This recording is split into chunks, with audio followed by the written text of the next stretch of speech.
days of old, when men were bold, the Jetta was nothing more than a Golf with a trunk. On this edition of Test Drive, we take a look at the latest generation Jetta. Now, this thing is about as far removed as you can get from a Volkswagen Golf.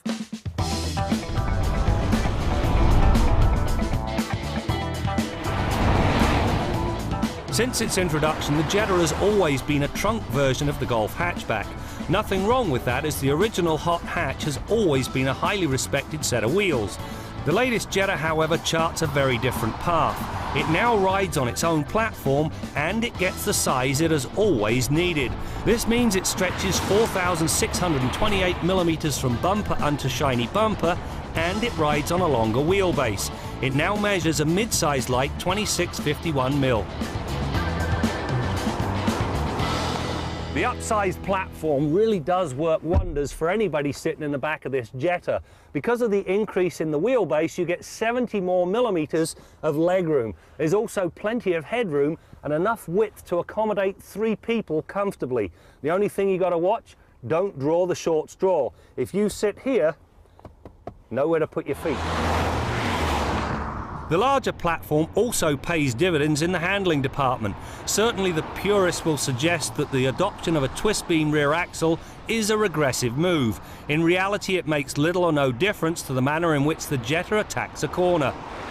Balanced the new Jetta is, and then some. Through the pylons there was very little in the way of body roll. The response to steering input was crisp and linear, and understeer was muted to the point where it was a non-issue. Credit the 225/45 R17 tyres for the latter.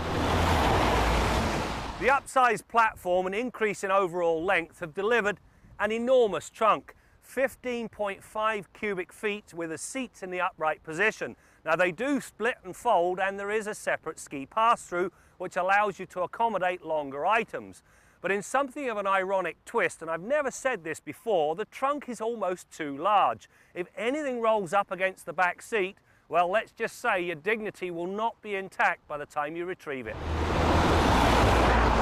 3 very different engines power the Jetta. The base 2-litre lump only pushes 115 horsepower, and it's beginning to show its age in terms of overall refinement. Move up to the 2.5-litre 5-cylinder engine and things are appreciably better.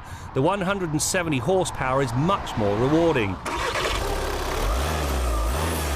However, the engine of choice is VW's delightful turbocharged direct injection, or TDI, diesel engine. Sure, it only makes 140 horsepower, but that matters not a whit. It's the 236 pound-feet of torque it develops at just 1,750 RPM that makes a world of difference. The beauty of the power delivery is that there is no turbo lag whatsoever, which means that the slightest stab at the accelerator yields an instant reaction. Mat the gas and the TDI scoots to 100k in just 8.5 seconds. One of the highlights of this new Jetta is the manner in which the cabin has been finished. There are very few cars, especially at this end of the price range, that have been finished with anywhere near the same sort of class. You'll also get as much as you want in terms of equipment. This particular car, full power options, power moonroof, and an exceptionally good navigation system with a touch-sensitive screen. There are, however, 2 things that really are missing and should be in place. First of all, automatic headlights have become standard almost completely across the board. Not in the Jetta. The other thing, while you do get a very good nav system, there's no backup camera. If you're going to go whole hog, let's go all the way, please. What makes the powertrain all the sweeter is the optional direct shift gearbox, twin clutch in the vernacular.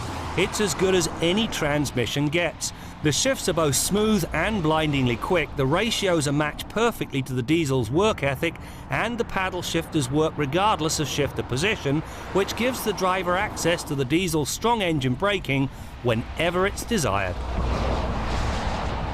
The rework of this Jetta has been done very nicely indeed. The cabin is classy, the diesel and the DSG transmission are sublime, it handles very well and it's comfortable, and of course it's a fully functional family sedan because of the size of the rear seat and the trunk. All of that, however, pales in comparison to its price. It starts at below $16,000, and even when you load it up, it tops out at about $28,000. Any way you cut it, that's an awful lot of car for your hard-earned dollar.